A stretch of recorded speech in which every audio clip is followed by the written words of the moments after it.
কোনো রকম বাথরুমটা সেরেছি, কিন্তু দাঁত ব্রাশ করিনি এবং মুখটাও ধুইনি। তারপরেও দ্রুত খামারির বাড়িতে চলে যাচ্ছি,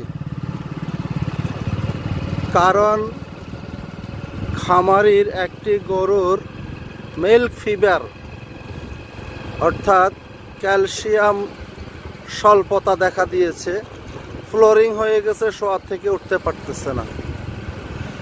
এখন আমি চাইলে একটু সময় নিয়ে মুখ টুক ধুয়ে দাঁত ব্রাশ করে নাস্তা খেয়ে আস্তে ধীরে বের হতে পারতাম, কিন্তু ওইদিকে খামারির 12টা বেজে যাবে, খামারির গরুটা হয়তো মারা যাবে।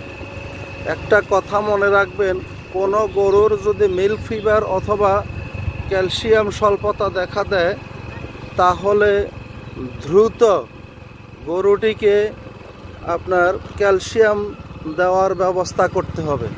তা না হলে ক্যালসিয়ামের লেভেল কমতে থাকলে গরুটির জীবন সংকটাপন্ন অবস্থায় পড়তে পারে। এই জিনিসটা সকল খামারি এবং সবাইকে মনে রাখতে হবে। আসসালামু আলাইকুম।